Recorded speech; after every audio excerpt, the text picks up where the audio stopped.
बिस्मिल्लाहिर्रहमानिर्रहीम। अस्सलाम वालेकुम नाज़रीन, आप यूट्यूब चैनल देख रहे हैं। मैं इमरान खान हूँ। इस वीलॉग में दो बहुत अहम चीज़ें हैं। एक तो मैं आपको बताऊँगा कि दुनिया भर का चोरी का पैसा कहाँ जाता है, कौन रखता है, किस तरीके से रखता है।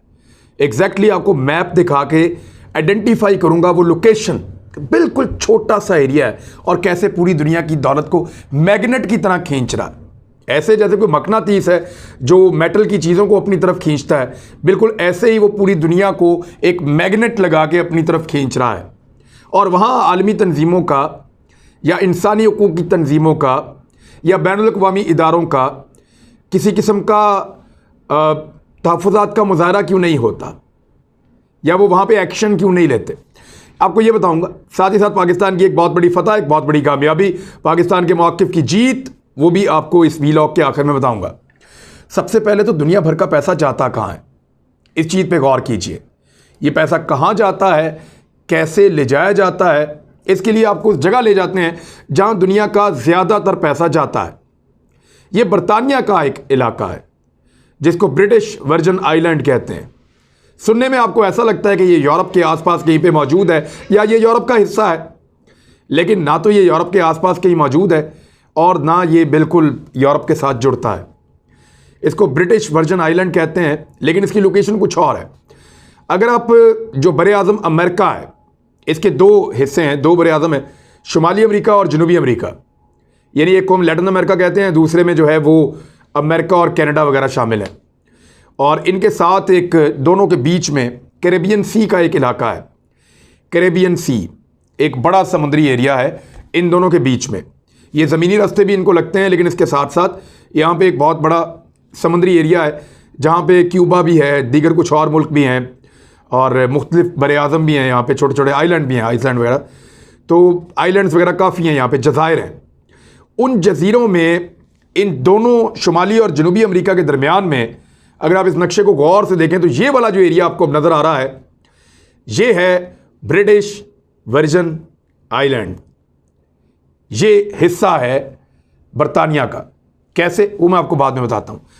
ब्रिटिश वर्जन आइलैंड आबादी फ़कत 36,000 अफराद, यानी 36,000 अफराद के ऊपर इसकी आबादी मुश्तमिल है, लेकिन इसमें 4 लाख कारोबारी कंपनियां मौजूद हैं। यानी 36,000 की आबादी है और 4 लाख कारोबारी कंपनियां यहाँ पे रजिस्टर्ड हुई हैं। यानी अगर इनको डिवाइड किया जाए तो हर आदमी के हिस्से में कुछ 18 के करीब कंपनियां आ जाती हैं जिसके लिए वो जिम्मेदार है। 18 कंपनियों का मालिक कम से कम हर आदमी है। अब सारे तो ये कारोबार नहीं करते होंगे ना, कईयों को कुछ और भी काम होगा। तो यहाँ पे ऐसे लोग भी हैं जो 100-100, 200 कंपनी के मालिक हैं और उनका कारोबार भी यही है। वो कंपनियां बेसिकली दुनिया के दूसरे मुल्कों से पैसा छुपा के ला के रखने वाले लोगों की हैं, लेकिन मलकियत इन लोगों के पास है। यानी ये 36,000 लोग पूरी दुनिया को या इलीगल मनी को ट्रांसफ़र पोस्टिंग करते हैं उसकी। यानी पैसे को इधर स्मगल कर दिया, उधर कर दिया, छुपा दिया, टैक्स बचा लिए, नाम बदल दिया। तो ये इस तरह करते हैं, ये इसके काम आते हैं ये लोग। तो 36,000 टोटल लोग हैं, 4 लाख से ज़ायद कारोबारी कंपनियां हैं, कम से कम 18 कंपनियां हर आदमी के खाते में पड़ती हैं। यहाँ मौजूद लाखों कंपनियों से आम आदमी के जहन में ये तसव्वुर आता है कि ये छोटा सा बरतानवी हिस्सा जो बमुश्किल 153 मुरब्बा किलोमीटर पर मुश्तमिल है, फलकबोस इमारतों और धुआं छोड़ती हुई फैक्ट्रियों से भरा हुआ होगा। लगता तो ऐसे ही है ना कि बड़ी बड़ी इमारतें होंगी, बड़ी बड़ी फैक्ट्रियाँ होंगी, बहुत बड़े बड़े जो है यहाँ पे यूनिट चल रहे होंगे। इतनी 4 लाख कंपनियाँ हैं यहाँ पे और माशी सरगर्मियों का एक बहुत बड़ा जाल यहाँ पे बिछा हुआ होगा, मगर हकीकत नहीं है। ये बड़े खूबसूरत आइलैंड्स हैं और बड़े नेचर से करीब हैं। यहाँ पे सादा लोग रहते हैं और कुछ बड़े चालाक लोग रहते हैं जो उनको इस्तेमाल करते हैं। यहाँ दुनिया का बेहतरीन खुराक यहाँ पहुँचाई जाती है। ये बेहतरीन टूरिज़म एक डेस्टिनेशन है, सियाहत के लिए लोग यहाँ पे आते हैं। यहाँ पे अय्याशी के बड़े शानदार अड्डे बनाए गए हैं दुनिया भर के उन लोगों के लिए जो ये कंपनियाँ बनाना चाहते हैं अपने गैर कानूनी पैसों से। फिर यहाँ पे दुनिया की बेहतरीन यॉट्स, या जिनको आप वो कहते हैं बोट्स, शिप, क्रूज़, जो बहुत कीमती पानियों के अंदर चलने वाले 5 स्टार होटल से भी बेहतर जो है वो कश्तियाँ हैं, वो यहाँ पे मौजूद हैं। यहाँ पे दुनिया की हर तरह की अय्याशी और फैसिलिटी जो है वो यहाँ रखी गई है। खूबसूरत साहिल हैं और सिर्फ कागज़ों के ऊपर कंपनियां चल रही हैं। और ये हैं वो BVIs जज़ायर जिन्हें टैक्स छुपाने या बचाने के लिए कुर्राए अर्ज़ का, इस पूरी ज़मीन का सबसे बड़ा ठिकाना समझा जाता है।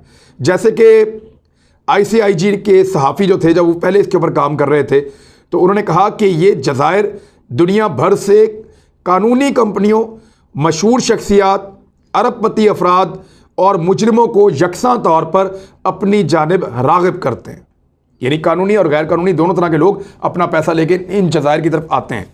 उसकी वजूहात ये है, यही वजह है कि जब भी टैक्स बचाने का कोई भी बैनुल अक़वामी स्कैंडल सामने आता है तो टैक्स की महफूज तरीन पनाहगाह ब्रिटिश वर्जिन आइलैंड का नाम सुर्खियों में आ जाता है। ये एरिया जो है, पहले ये कोलंबस ने एक्चुअली इसको दरियाफ्त किया था।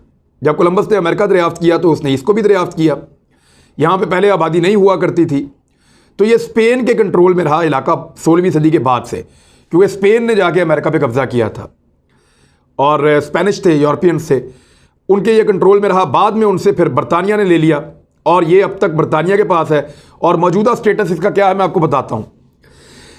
ICIG की जानिब से शाया होने वाली मालियाती मालूमात के मुताबिक हालिया लीक के साथ भी ऐसा हुआ है जिसे पेंडोरा पेपर्स कहा जाता है।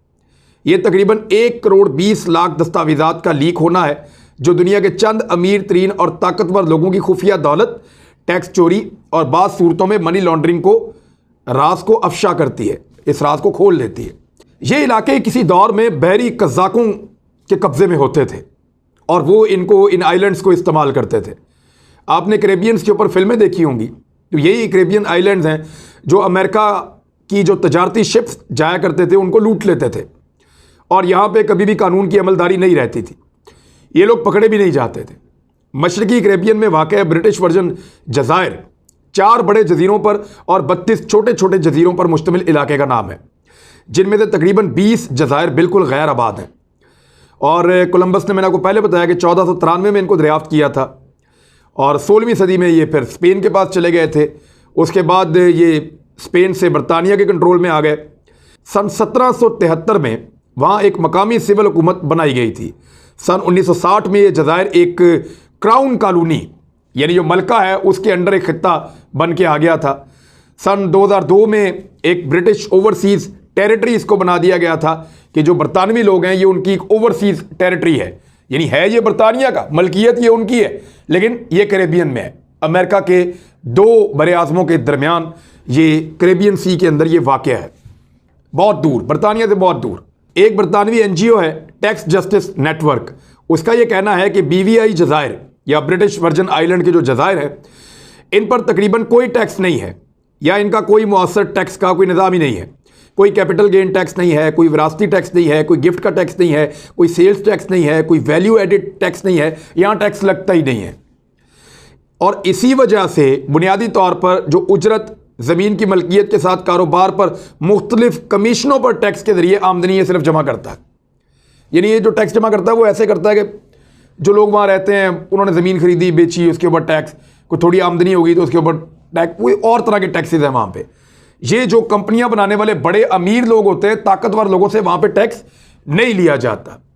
लेकिन इसके बावजूद ये लोग बहुत अमीर हैं, इनके पास पैसे बहुत हैं। इवन फ्रांस, जर्मनी, बरतानिया, ये मुल्क इतने पैसे इकट्ठे नहीं करते जितने पैसे ये ब्रिटिश वर्जिन आइलैंड्स इकट्ठे करते हैं, क्योंकि दुनिया भर के जो चोर डकैत लोग हैं, या वो लोग जो अपने पैसे को छुपाना चाहते हैं, या वो लोग जो अपने पैसे की मनी ट्रेल नहीं देना चाहते, वो इन जज़ायर की तरफ जाते हैं और यहाँ पे जाली कंपनियां बनाते हैं यहाँ के मकामी बाशिंदों के नाम के ऊपर। बेसिकली वो कंपनी यहाँ के किसी मकामी बाशिंदे के नाम के ऊपर होती है। मिसाल के तौर पे वहाँ पे मिस्टर एक्स है, पाकिस्तान से एक बंदा जाता है अनवर, और उसके पास बहुत सारा लूट का माल है, उसने जमा किया हुआ है, या वो पॉलिटिशियन था, या ब्यूरोक्रेट था, या रिटायर फौजी था, या कुछ भी था, उसके पास बहुत पैसा है, या कोई सहाफ़ी था। वो यहाँ से निकला, बहुत सारा पैसा लेके उसने मनी लॉन्डर किया और उसको पहुँचा दिया, उस कंपनी के अंदर रखवा दिया। वहाँ पे मिस्टर एक्स के नाम पे कंपनी खोली और पैसा उसमें चला गया। अब मिस्टर एक्स को कोई नहीं पूछ सकता कि ये पैसा कहाँ से आया, कानूनी नहीं है वहाँ पे, और वो मिस्टर एक्स उस पैसे को इस्तेमाल भी नहीं कर सकता। पैसा अनवर का रहेगा लेकिन नाम मिस्टर एक्स का इस्तेमाल होगा। अनवर का नाम छुपा रहेगा, कभी पता नहीं चलेगा कि ये पैसा उसका है। और उस पैसे से जितनी भी प्रॉपर्टीज खरीदी जाएंगी वो उसी कंपनी के नाम के ऊपर होंगी जो मिस्टर एक्स के नाम के ऊपर रजिस्टर्ड है। तो इस तरीके से ये 2 नंबरी होती है। लोग वहां पैसा ले जाते हैं 2 नंबर तरीके से, कंपनी बनाते हैं, उस कंपनी के जाली अकाउंटों के अंदर पैसा डालते हैं और उस पैसे को इस्तेमाल करते हैं, सारी जिंदगी उस पर अय्याशी करते हैं और पता भी नहीं चलता कि ये पैसा किसकी मलकियत है। इसी तरह तो ये सारे फंसते हैं ऑफशोर कंपनीज वाले। एक और आपको बड़े मजे की चीज बताता हूं, बर्तानिया में जितनी जायदादों की खरीदो फरोख्त होती है उसमें से 1/4 यानी 25% जायदादें ये कंपनियां खरीदती हैं। यानी इतना बड़ा हिस्सा ये लोग ले गए अब तक। जैसा कि मैंने आपको बताया कि जर्मनी कितना बड़ा मुल्क है, कितना ताकतवर मुल्क है, उसकी क्या जबरदस्त तारीख है। इसके बावजूद जर्मनी की जो सरमायाकारी है जो जर्मनी में होती है उससे ज्यादा सरमायाकारी ब्रिटिश वर्जन आइलैंड में होती है। ये 35 से 40 अरब अमेरिकी डॉलर्स कम से कम हर साल ले उड़ते हैं, इतना पैसा इनके पास आ जाता है। जब 2016 में पनामा पेपर्स आए थे तब भी यही जजायर जो है वो इसके लिए जिम्मेदार थे। पनामा भी यहीं पे करीबी एक जो है वो एरिया है और वो भी इसी कैरेबियन सी में है। तो इसलिए ये खित्ता अमेरिका और यूरोप की प्रोटेक्शन में है। अमेरिका और बरतानिया 2 मुल्क मिलकर ये खेल खेलते हैं। दुनिया भर के गरीब मुल्कों के लुटेरों को, डाकुओं को राग़िब करते हैं कि इधर ले आओ अपना पैसा, छुपाने के लिए इससे अच्छी जगह और कोई नहीं है। वो अपना पैसा लेकर आते हैं, यहां पे छुपाते हैं और यहां से इस्तेमाल करते हैं। उनके नाम खुफिया रहते हैं, अगर वो मर जाएं या उनकी ये चीज़ें जब्त कर ली जाएं या कुछ भी ऐसा नया कानून बना ले अमेरिका या बरतानिया और वो मिलके इस पे कब्जा कर ले तो इन लोगों की जितनी बड़ी इमारत बनी हुई है वो धड़म से बैठ भी सकती है। लेकिन वो ये रिस्क लेते हैं क्योंकि उनको गोरों पे एतबार है, मगरिब पे एतबार है और वो सिस्टम के अंदर उसका हिस्सा बन के यहां से लगातार लूट रहे हैं और पैसा वहां पे पहुंचा रहे हैं। अब आ जाए दूसरी अच्छी और बड़ी खबर की तरफ। दौरा पाकिस्तान मनसूख करने के बाद, सख्त तनकीद के बाद, ECB यानी इंग्लैंड क्रिकेट बोर्ड के सरबराह ने इस्तीफा दे दिया है। मैंने आपसे कहा था कि जो इंग्लैंड का क्रिकेट बोर्ड है उसके ऊपर भारतीय क्रिकेट बोर्ड की छाप है। जो भारतीय क्रिकेट बोर्ड है वो कंट्रोल करता है इंग्लैंड और ऑस्ट्रेलिया के क्रिकेट बोर्ड्स को, और भी कई मुल्कों के क्रिकेट बोर्ड्स को कंट्रोल करता है। अफगानिस्तान को भी करता रहा है कंट्रोल, बांग्लादेश को इन्फ्लुएंस करता रहा है। तो क्योंकि भारत का बहुत बड़ा एक कमर्शियल मार्केट है, उनके व्यूअर्स बहुत ज़्यादा हैं क्रिकेट देखने वाले, आबादी लगभग 1.5 अरब की है, तो ऐसे में मार्केट बड़ी होने की वजह से ये सारे अपनी लालच में वहाँ जाते हैं, भारत जाते हैं, भारत को पसंद करते हैं। तो भारत का इन्फ्लुएंस है इंग्लैंड क्रिकेट बोर्ड के ऊपर। भारत ने उनसे एक गलत काम करवा दिया। न्यूजीलैंड के जाने के बाद उन्होंने पाकिस्तान का दौरा मनसूख करवा दिया। अब पाकिस्तान का दौरा मनसूख करने के बाद तनकीद का सामना करने वाले इंग्लिश क्रिकेट बोर्ड के चेयरमैन एन वॉटमोर ने इस्तीफा दे दिया है। बरतानवी मीडिया रिपोर्ट्स के मुताबिक न्यूजीलैंड के सिक्योरिटी का बहाना बनाकर जब वो पाकिस्तान से न्यूजीलैंड निकल गई एन मौका पर दौरा मनसूख करके, उसके बाद इंग्लैंड क्रिकेट बोर्ड ने भी या इंग्लिश क्रिकेट बोर्ड ने भी पाकिस्तान आने से इनकार कर दिया था। जिसके बाद साबिक क्रिकेटर्स, कमेंट्रेटर्स, इंग्लैंड के वजीर आजम बोरिस जॉनसन और कुछ पॉलिटिकल लोग दीगर भी, और उसके अलावा जो मौजूदा क्रिकेटर्स इस वक्त टीम के अंदर खेल रहे हैं, उन सब ने अपने क्रिकेट बोर्ड को शदीद तनकीद का निशाना बनाया था। यानी किसी ने इस फैसले को ऑन ही नहीं किया पाकिस्तान के खिलाफ। इंग्लैंड के क्रिकेटर्स वो खिलाफ हो गए, पुराने क्रिकेटर्स वो खिलाफ हो गए, कमेंट्रेटर्स वो खिलाफ हो गए, अंपायर्स वो खिलाफ हो गए, इसी तरह बोरिस जॉनसन वो भी खिलाफ, वहाँ की गवर्नमेंट वो भी खिलाफ, वहाँ की अपोजिशन वो भी खिलाफ, जो क्रिकेट को पसंद करने वाले लोग हैं वो भी खिलाफ। तो ऐसी सूरत हाल में एन वॉटमोर, उनकी 5 बरस की मुद्दत थी अपने ओहदे पर, लेकिन 10 ही महीने के बाद उनको इस्तीफा देना पड़ा। प्रेशर बहुत बढ़ गया था पाकिस्तान से ज्यादती करने के बाद। दूसरी जानिब एक और अच्छी खबर है। वो अच्छी खबर क्या है कि पाकिस्तान का सख्त रद्द अमल और लचक ना दिखाना, यानी न्यूजीलैंड पाकिस्तान को और इंग्लैंड पाकिस्तान को कह रहे थे कि न्यूट्रल वेन्यू पे आ जाओ, तो पाकिस्तान ने सख्त इनकार कर दिया था। पाकिस्तान ने कहा सवाल ही पैदा नहीं होता, हमारा मुल्क महफूज है, पूरी दुनिया इसकी गवाही देती है, दुनिया की टीमें यहाँ पे आ रही हैं, लिहाजा खेलना है तो पाकिस्तान में आकर खेलो, कोई न्यूट्रल वेन्यू और नहीं है।